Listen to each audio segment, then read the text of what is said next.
think that's what she said.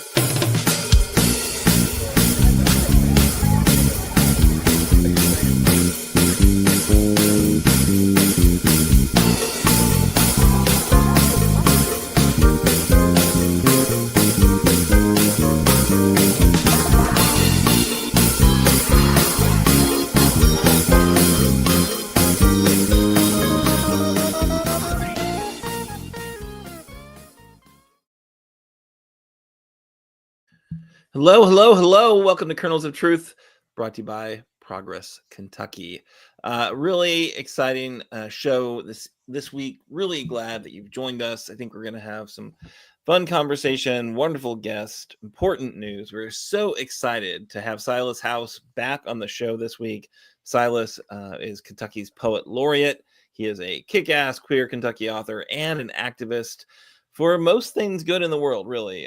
Just a proud progressive to the kind of truest, I think, use of the word, and really just glad to have him back, I think, for his third appearance in the show.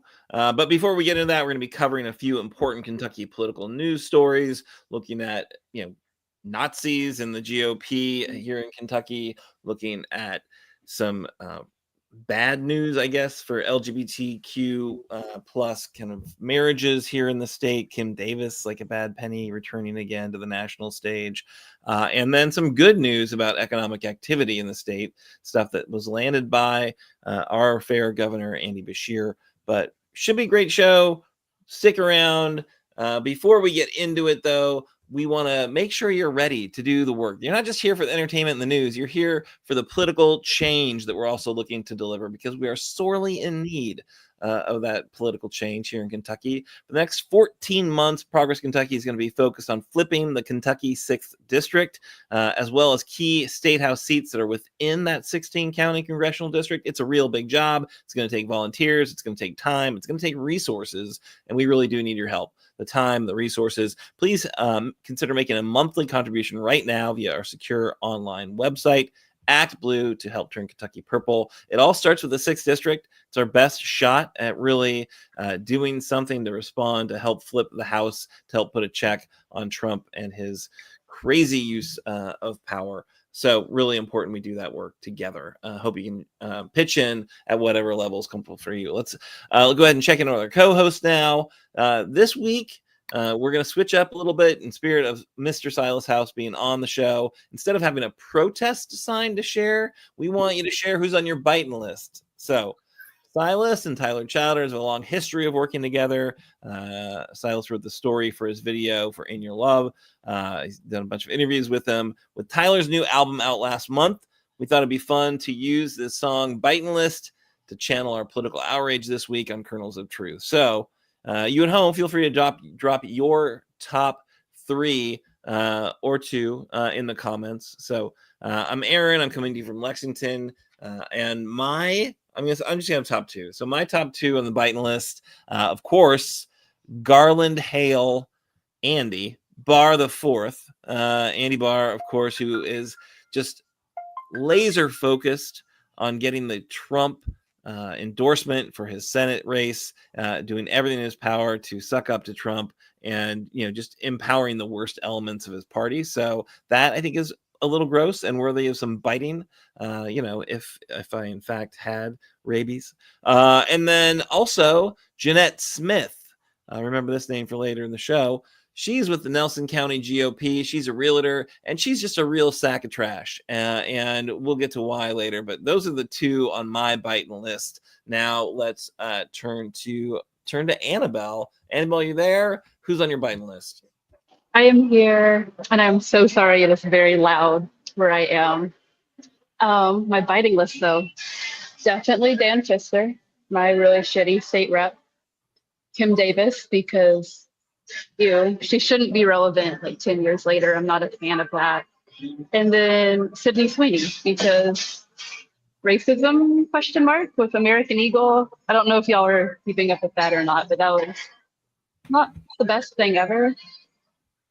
So you think that Sydney Sweeney is like all in on the race? Have we seen anything from Sydney Sweeney that makes you think she's like, yes, I endorse this this interpretation of this ad, or are you think it's just like she hasn't said anything, so that's enough?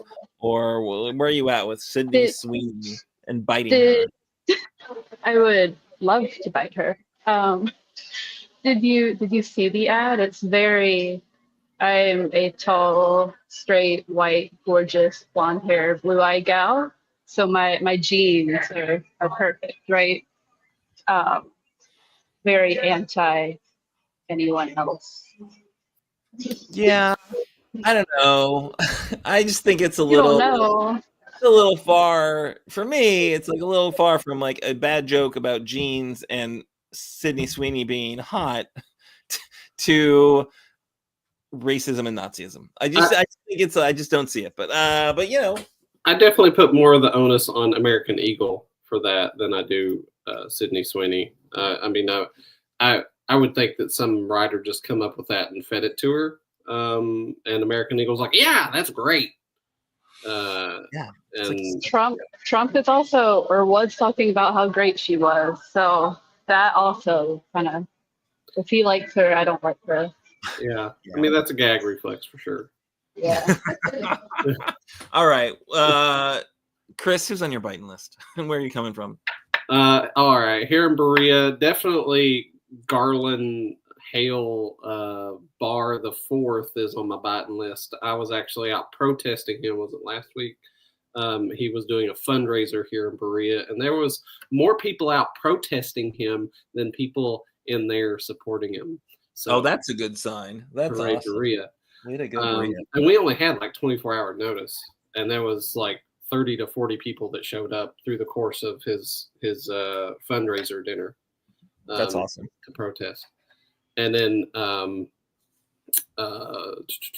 Kim Davis, absolutely on my biting list. Her trying to act like her religious belief supersedes her duty just to fill out some government paperwork for people to be married and have some rights together. And then third person to be on my biting list right now. Well, Trump, of course. Yeah. But also talking about biting and crazy stuff. I read an article this morning that there are rabbits in Colorado that get a virus that causes them to have tentacles that grow out on their face. Yeah, so like Cthulhu rabbits, hopping around. Hey, so this is a Kentucky political news show. There's zero need to give me nightmares about like freaky rabbits. Like I just came from around there. I did not go into Colorado, so yes. I hopefully, yikes, that's crazy, and I don't like it at all. So don't bite those rabbits. That seems like a bad idea. Yeah. If you're looking to bite a rabbit, which you shouldn't put a rabbit on your biting list. They're like so inoffensive. Unless maybe you have it, I guess you are married to a pretty committed gardener. So I gotta imagine there's a lot of tension about rabbits in your household. Yeah. More coons than anything. They keep trying to get into the corn. Oh, the trash pandas. They're just horrible. Truly horrible. All right, so let's get into the news of the week, shall we? Should we do that? Sure. Let's do it. We got some important stories we got to cover for you. Chris, you brought this one to the table. Please tell us a little bit about the bad penny. Yeah. So Kim Davis is in the news yet again. And so there's a really good SCOTUS blog that I'm going to read a little excerpt from here. So Davis came to the Supreme Court last month asking the justices to review the Sixth Circuit's decision, which she last month she lost another case, and so she's appealed for the Supreme Court to review it, and she also asked the justices to overrule their decision on Obergefell, arguing that the right to same-sex marriage had no basis in the Constitution and left her with a a choice between her religious beliefs and her job. And she was later, fired from her job because she wouldn't actually do her job because she's claiming that she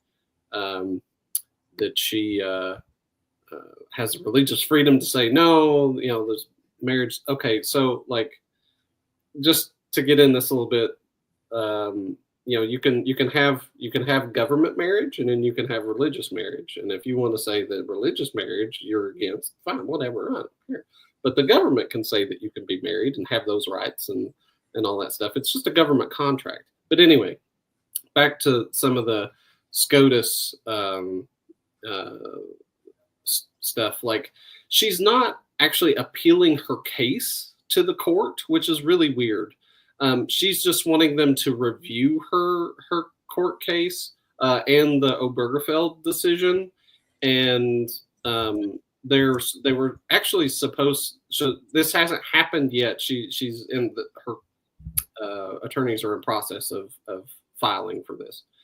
And the people who the attorneys who were opposing her decided to decline any additional remarks. And so normally the Supreme Court will not hear a case just based on one side. And so normally that would just get it knocked out altogether. But they're not appealing like the whole case. They're just wanting them to review the case. And so they're supposed to submit something September 8th, but her attorneys have asked for an extension into October. And evidently that puts them, they call it a cert pool. There's some really in the weeds kind of SCOTUS rule following that's going on that I'm not familiar with. And that, you can read more about in the article there about the processes that they're having to go through and how this is trying to skirt normal convention to get them to review her decision and potentially overturn Obergefell. And we know that this very right-wing court is kind of biting at the bit to do what they do and with their agenda. And so hopefully, they won't take it and Obergefell won't be overturned. But, we don't know now. Anything can go with Cthulhu rabbits and all that. So what do y'all think? Yeah, I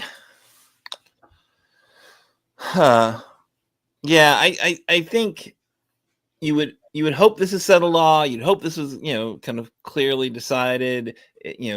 Decision was best for our country. People are living their best lives because of the decision, but that certainly doesn't mean that this court won't totally upend everything, right? They've clearly shown with their, abortion precedent, they don't believe in precedent and they're willing to put their ideology in front of settled law. And so that does seem really problematic. So at any rate, I hope it's not as bad, but I do think, it could be horrible, right? So there we go. That's what I've got. I don't know, Annabelle? Yeah, I don't have a whole lot to add. It's just a scary time to be queer in the U.S. Not just with that, but I feel like there's a million other things going on. And I have a lesbian friend who's supposed to be getting married, and they don't even know if they should do it. It's just a very, very scary time right now. Yeah, for sure. Absolutely. All right. So, Annabelle, do you want to go next? Is that you do not want to go next? So, despite what we've written down on the Reno show, I like to pretend the show is just like, we don't even think about it. We just, weigh in. But people do think about these things ahead of time. There is research that goes on. And Annabelle, you are next in the Reno show. Don't end up on the Bitin list, Annabelle.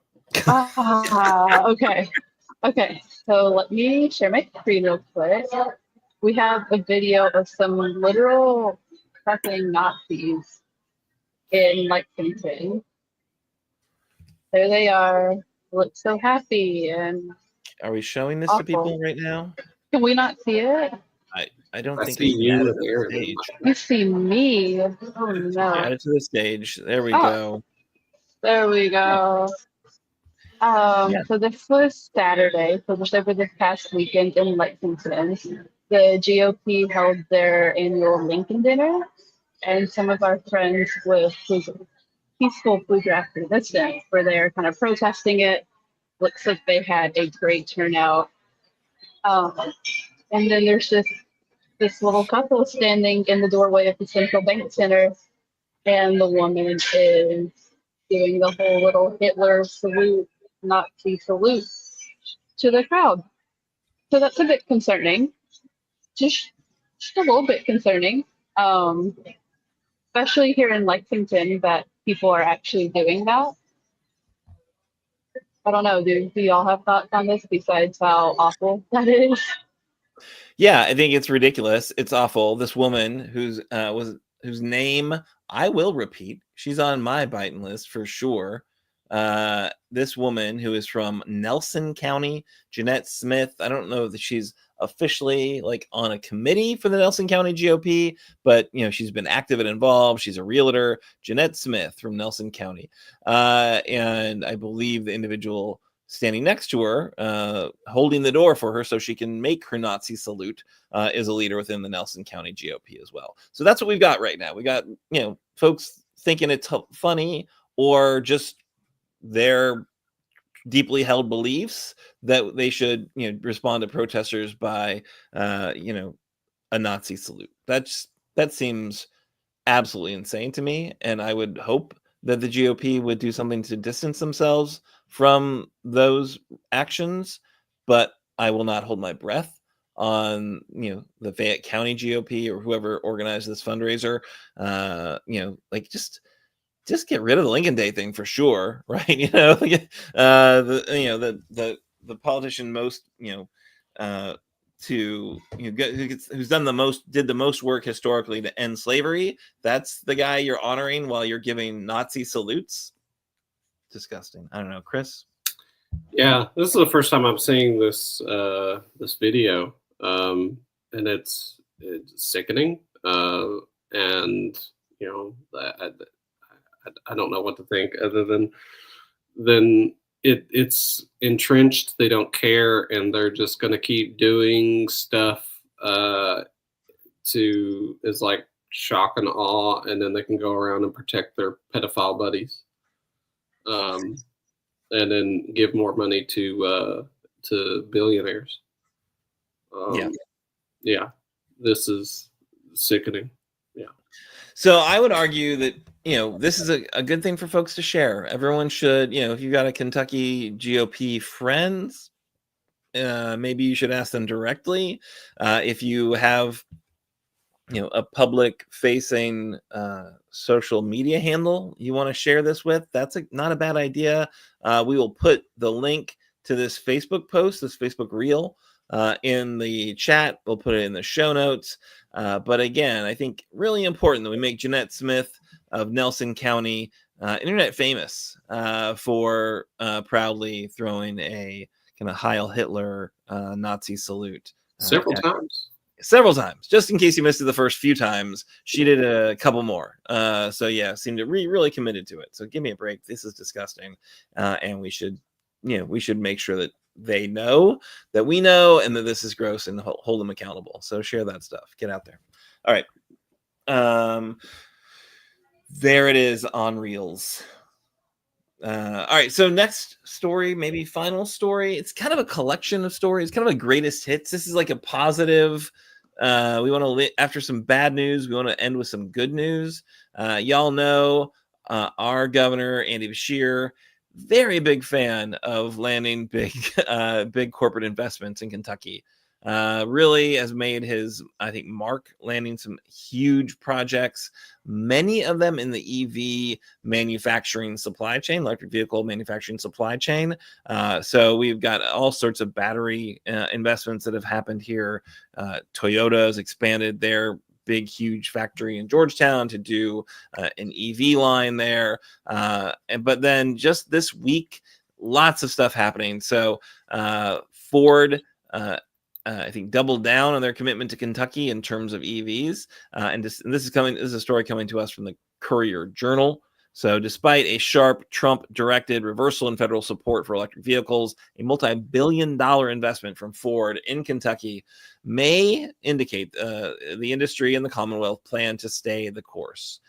Ford Motor Company announced a $5 billion investment in EV manufacturing on August 11th, including modernizing the Louisville assembly plant for the production of a new midsize electric pickup truck on the company's first new universal EV platform. So this marks Kentucky's first major EV investment since the start of President Trump's second term, during which those Biden-era policies designed to boost the industry have been largely dismantled. So I think that is remarkable, the fact that they're making this change. They've announced this change despite the fact the Trump administration's had a major rug pull through the GOP's Budget Reconciliation Act, which got rid of or sunset all the EV tax credits the end of next month. Those basically all go away. And despite that, Ford saw that policy landscape and decided to make this announcement, move forward with this announcement, this commitment either way. So really important. Ford says this is the most radical change in how they design and build vehicles since the Model T. That was the CEO Jim Farley at that announcement earlier this week. He tore up the moving assembly line at the Louisville assembly plant, and they come up with a brand new concept, a brand new vehicle, a better way of making a car, they say, which I think is really smart. Right now, China's kind of owning the EV industry in terms of new ways of manufacturing. And so Ford really does need to step up its game. And I like the fact that they're willing to do it here in Kentucky. Obviously, Governor Beshear was very happy about that, showed up at the event, championed the event. And this is, I think, very much related. More than $13 billion in EV manufacturing investments have happened in Kentucky in the past few years. And including that is the Blue Oval SK battery park that's in Hardin County, just down the road from Louisville. That's expected to create over 5,000 jobs. We, of course, had one of the Blue Oval SK workers on our show a couple of weeks ago, talking about their efforts to unionize there and to unionize with UAW. So that's a big one. If you haven't watched that interview yet, I would suggest you go back and take a look at it. They're going to be having their vote at the end of the month, their union vote at the Blue Oval SK Battery Park. Again, the Ford's big EV battery factory. So that's a real big one. And, but again, I think the best news here is that it shows that people are still committed. Ford's still committed. Big companies are still committed to the kind of EV growth, despite the federal rule changes and tax credit changes.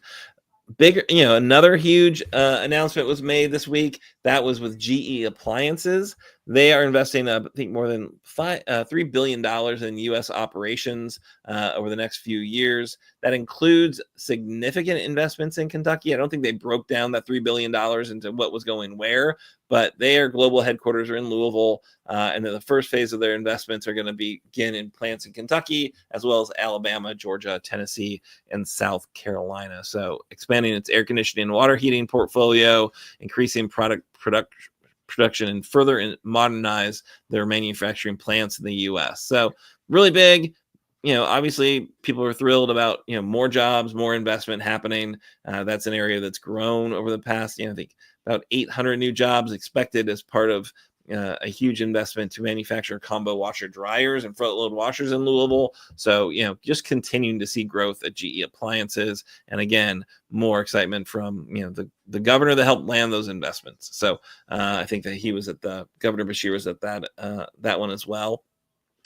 Another big investment happened this week, or announced recently, rather. That is Apple and Corning, and they are committing to manufacture 100% of their iPhone and Apple Watch cover glass in Kentucky. I think Danville, which is pretty awesome, pretty amazing. That one Governor Beshear, I don't think was invited to that. That was firmly in the Trump camp, and I think Apple was more than happy to have President Trump engaged in that announcement. Andy Garland Hale Barr the Fourth was very excited about it, and gave Trump all sorts of credit for that investment, because I do think the conversation about China tariffs and other things they're trying to do, that I think probably had some influence on the decision of Apple to stay in Trump's good graces. But hey, their jobs, we're excited. We'll have them for sure. Hopefully they're good jobs. Hopefully they're union jobs, which, Labor Day is coming up. So important that we think about what these jobs look like and what we can do to make them better jobs for us and not as good for the billionaire owners, I suppose. All right. So Chris, what are your thoughts about this just sea of good economic information and good economic activity for our Commonwealth? Well, it's fantastic, especially if those jobs could be union jobs, because we know that union jobs are safer, provide more income for the workers, and and that's what we want for all the workers, to get fair compensation for what they're doing, and to be working in a safe environment. And so, if these huge corporations are investing in Kentucky, that's wonderful, and hopefully they will be good union jobs. And I believe the Apple Glass part, I think they're building a new facility, I think is what I read, and it's going to be in Harrodsburg. Oh, nice.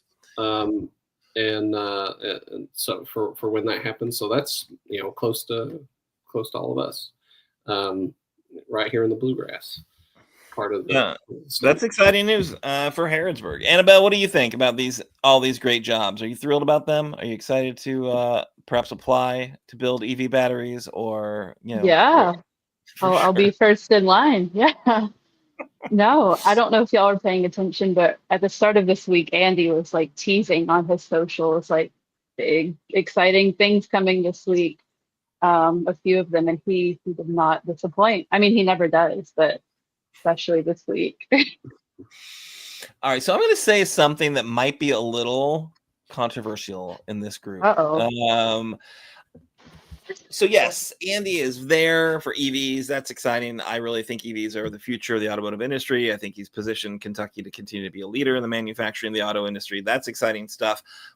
Maybe I'm influenced because we did have, I wasn't on the show. I was on vacation, but I watched it. It was a great interview with those auto factory workers. So Haley, who was at Blue Oval SK, and then I think it was Tony, who was at Toyota.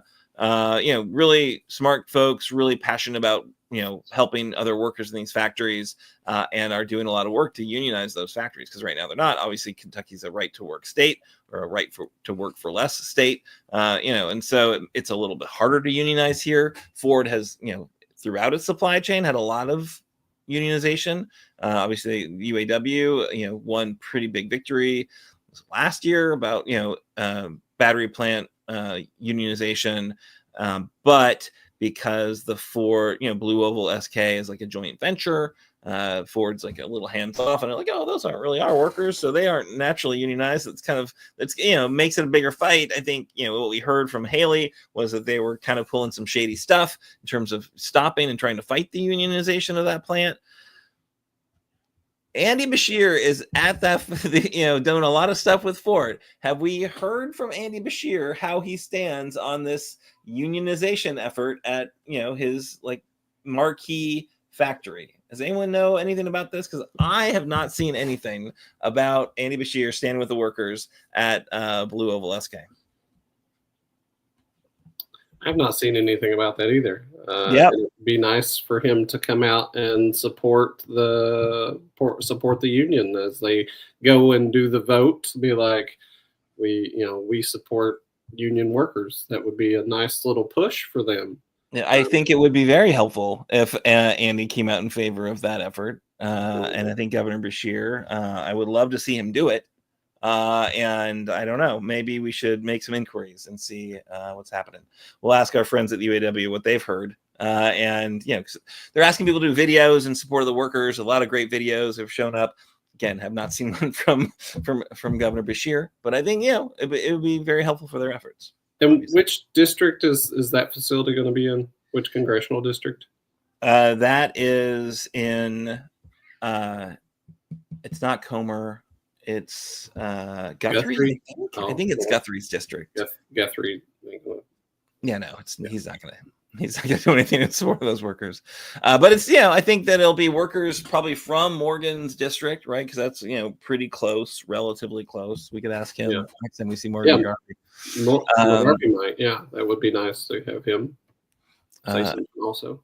But we shouldn't let any of the folks off the hook, really, right? If you represent the area. So all right. That's, I guess, one thing that I thought was pretty remarkable about the whole conversation about the EV tax credits, right? Because we've got so many factories in Kentucky that are really, would benefit from more EVs being sold. And I think, Andy did some really great stuff. He sued the Trump administration over that EV, charging network build out to open up some of the funds that the administration had illegally frozen. So that was great.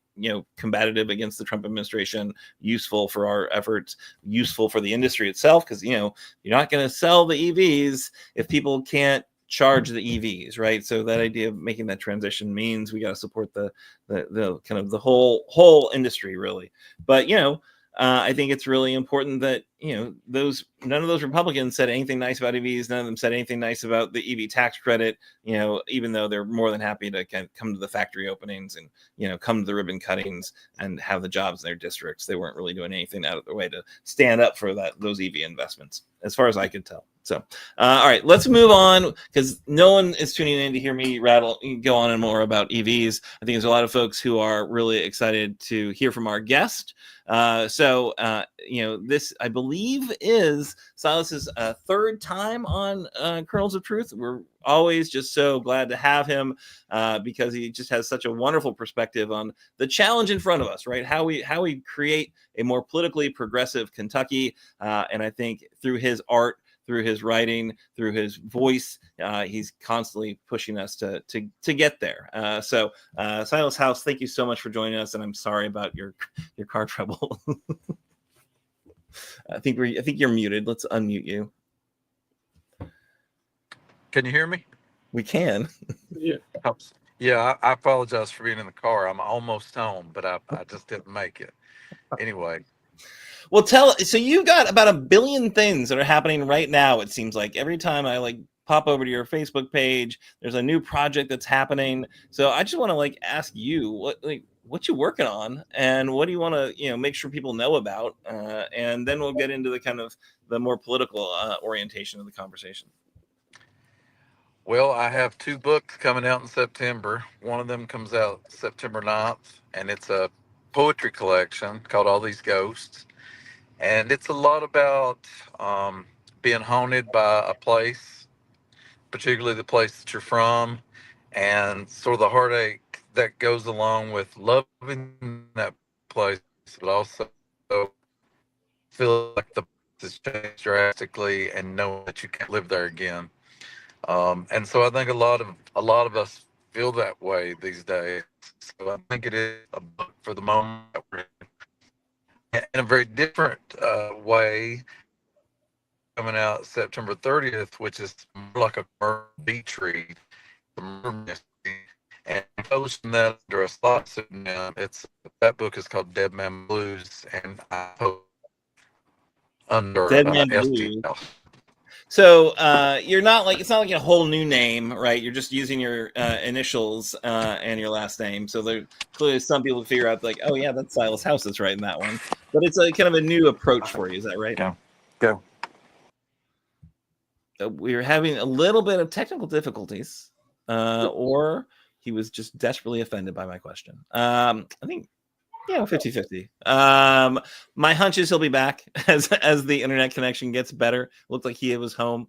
And Silas, I think, writing poetry about, where you come from and, being torn by it. That really is a lot of kind of what I think he's been saying recently, I think. So we're excited to kind of follow up with him as soon as we get him back. But yeah, murder mystery, that's new. Yeah, that is new. I saw a TikTok video of him talking about his collection, the one that's coming out sooner, the Ghost. I forgot the total title, but something Ghosts.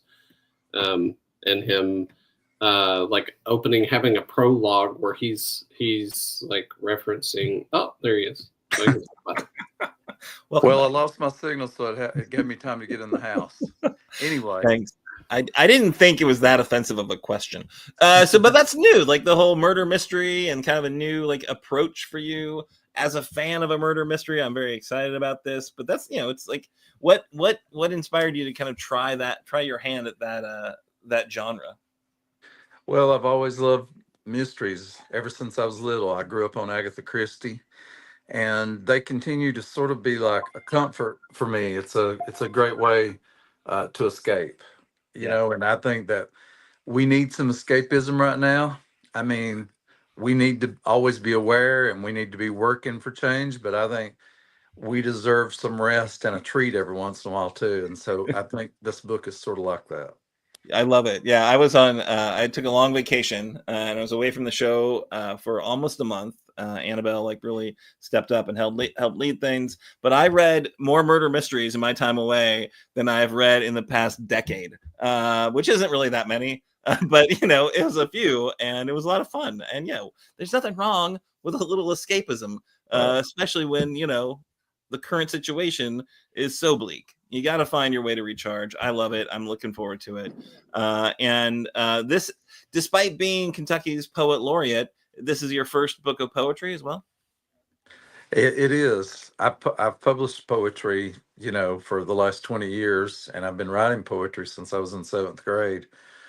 But I never was confident enough in poetry to do a book of it. And over the last few years, I've worked harder on learning the craft of poetry. I've worked with several great poets. I've taken classes. I think you should really spend hours and hours and hours learning a craft before you put a book out in the world of it. And so, sorry, my dog just joined the show. There he is. And so finally, I felt confident enough to do that. And after I wrote a poem for the governor's second inauguration, and once that poem came out, I started hearing from some publishers asking me if I had a book. And so that encouraged me to put the book together. Nice. That's wonderful. Well, fans of poetry, fans of Silas, check it out. It's coming quick. We got a link in the comments so you can find out more about it. Any poems from your dog in that this There is a poem for my beagle in the book, and then there's dogs show up a few more times in the book. That was one of my favorite parts of your most recent novel. I think was giving the dog a chance to share their perspective. But yeah, all right. So let's do this really quick. One of the things that got me like really fired up to get you back on the show was the piece you had written for Bitter Southerner. I'm a huge fan of Bitter Southerner and their work. I own a couple of their flags, and I think they do an interesting thing for the South. And so, tell us a little bit about this letter. I'm going to encourage. It's not terribly long. Everyone should read it, but tell us a little bit about it and what inspired you to share that perspective. Well, they always have a letter home in every issue, and they had asked me to write that one. And as I was thinking about home, it's such a hard thing to write about because it's so complex. And around that same time, the tornado hit the town where I went to high school, and London, and I think 19 people were killed in London. And my daughter and I went down there to take some supplies and to see some people and help out. And I was just, really overcome by the sense of being home and feeling welcomed in a way that I hadn't in a long time. Um, and I kept seeing that all the helpers that I was encountering, they were the other in the same way that I feel othered. Yet they're there, you know, sort of on the front lines. These people holding pride festivals in towns like Corbin and London, they're doing the real work. I mean, it's easier to go to a pride festival in Lexington or Louisville. It's not as easy to do that sort of thing in the small towns across rural Kentucky. And so it just made me so proud of them.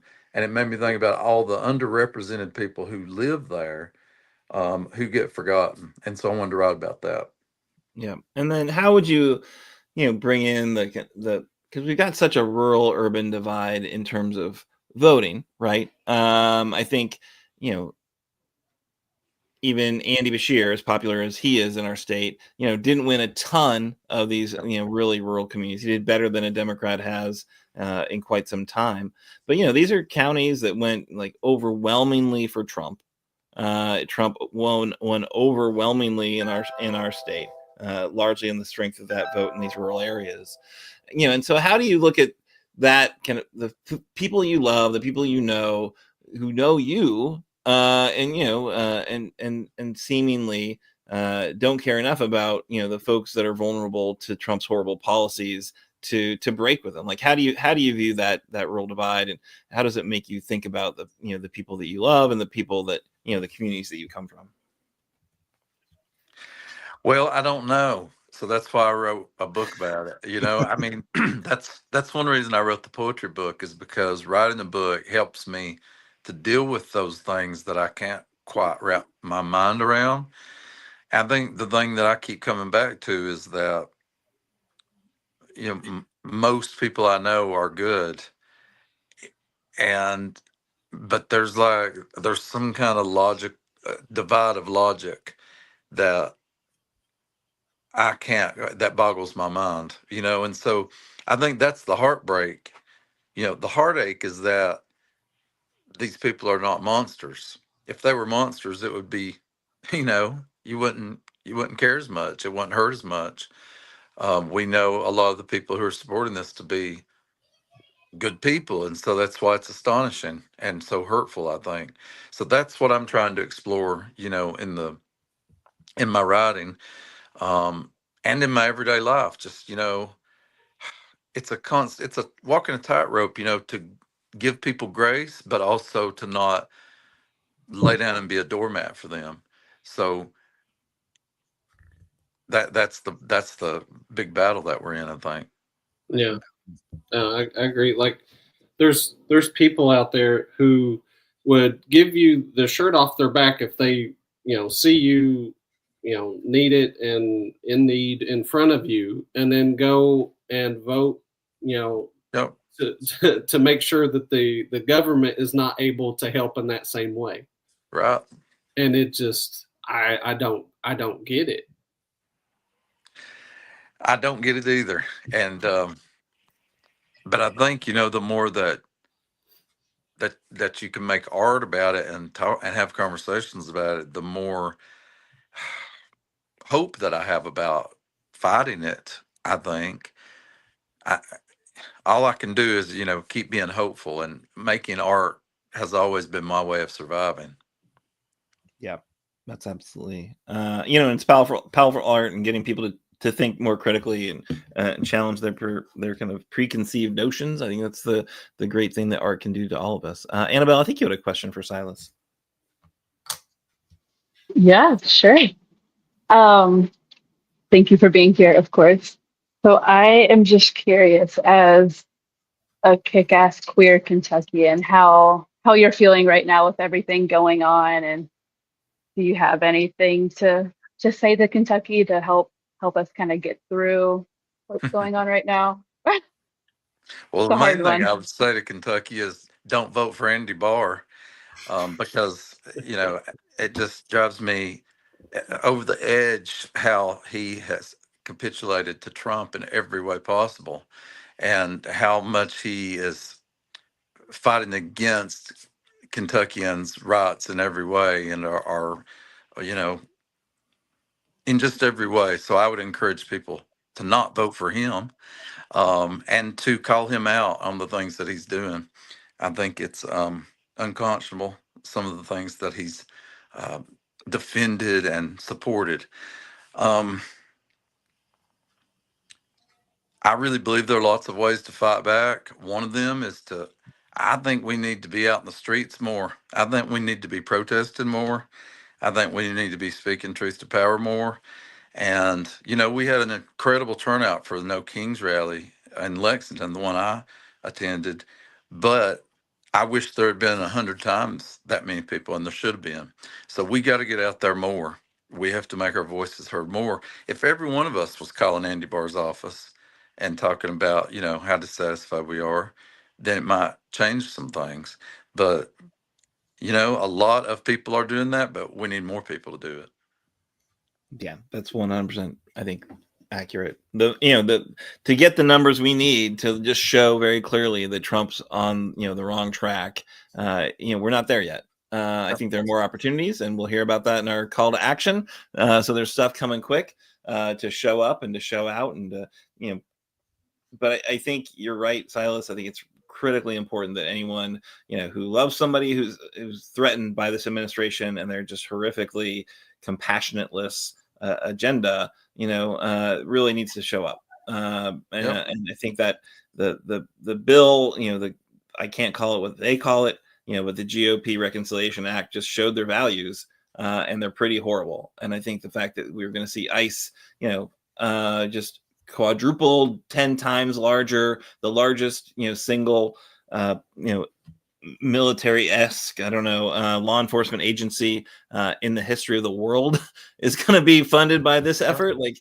it's going to get ugly for a lot of people, and we need to be there to stand with them and stand for them. So that's right, 100%. So Silas, one quick question. Kim Davis has been in the news again. Anything you want to say about her efforts and what's going on now? And do you want to officially put her on your Bitin list? She's been there. She's been there a while.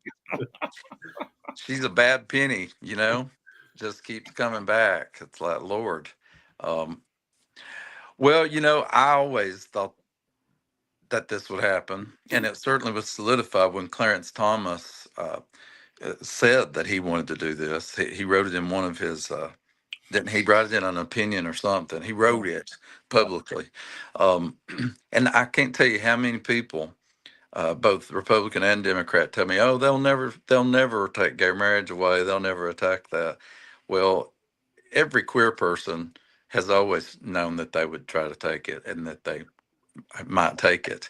And so I think we've all been waiting for this. And of course, the thing is,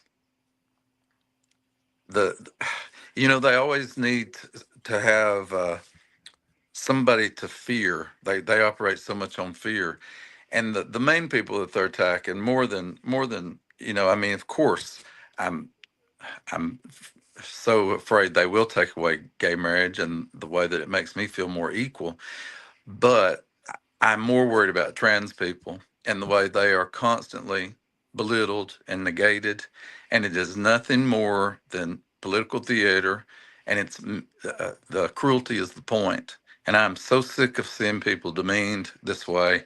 People that I love, people that I don't even know. And I think that all of us should be speaking out on that.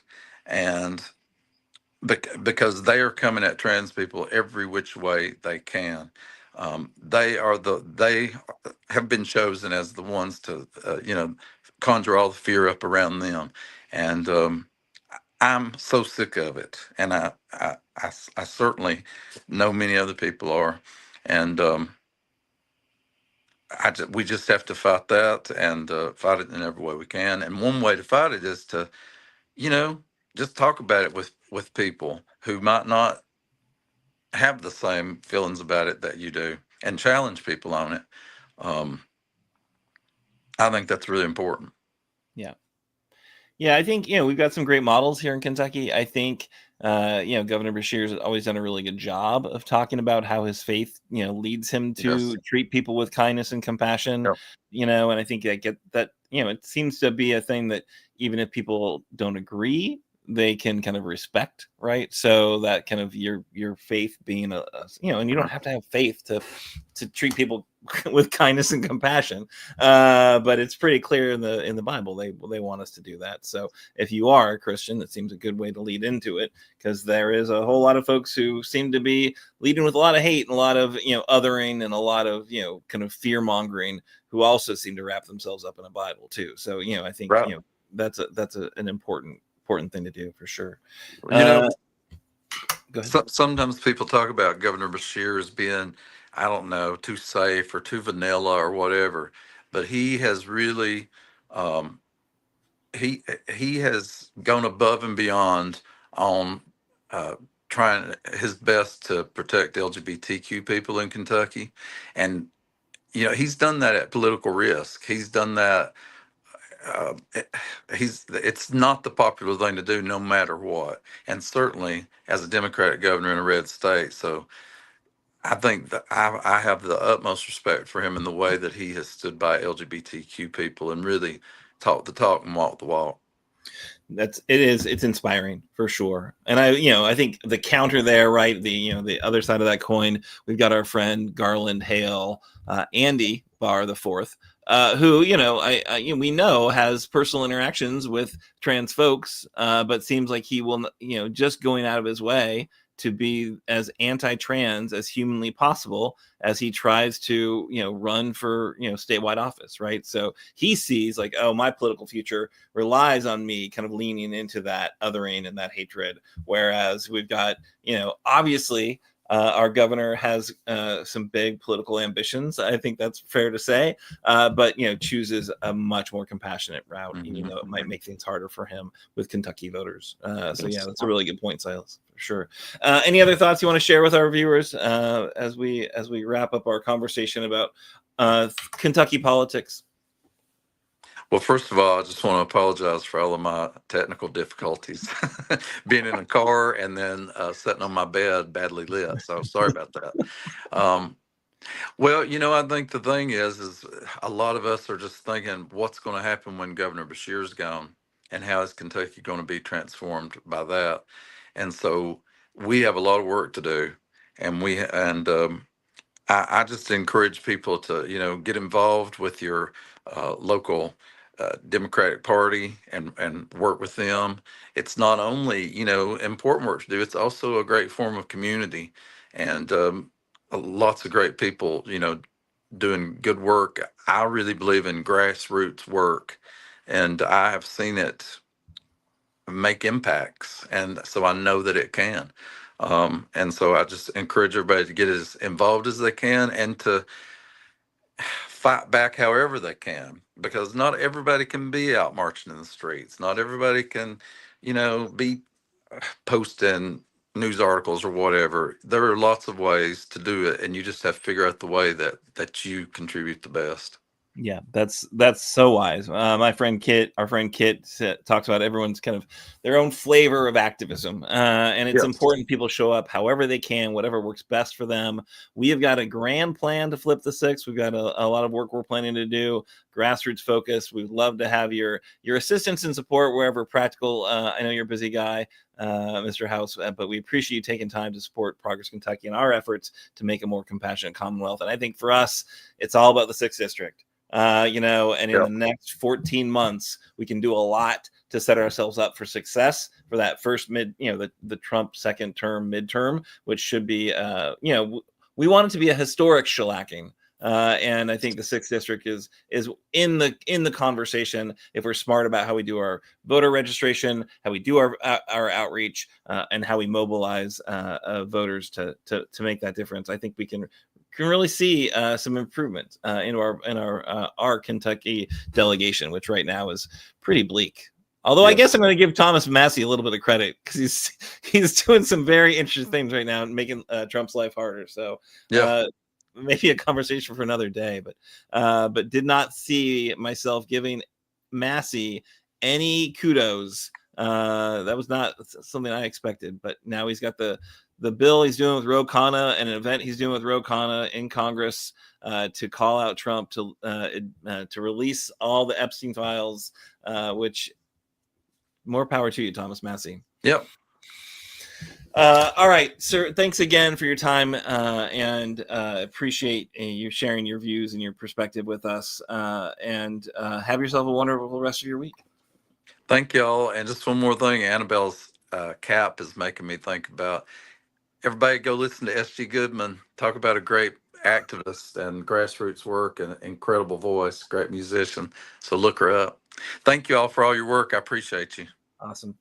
Thanks so much. All right, so now we're going to do our call to action. Exciting time. You heard it. Silas was telling everyone to get more active, get more involved, find the thing that's comfortable for you to do. Chris, what have we got queued up? Yeah, so Labor Day actions are being planned all across the country, including a big rally in Lexington. So make your plans to join AFT, Progress Kentucky, and the coalition of groups that have been organizing the mass mobilizations throughout the year. 5 to 8 p.m. on Labor Day, September 1st. You can RSVP on the Mobilize link, which is Workers Over Billionaires, Mayday Strong. There's a link there for that. So there's a lot of like Silas said, we had a lot of people come out for the No Kings. We need even more people to come out and really show up and stand against this authoritarian regime. Awesome. Thank you so much. Get out there. Workers over billionaires. Let's do it. Exactly. Annabel, oh, go ahead. I would love to. I've actually never done this. I'm excited for this part. I feel like I should have it memorized.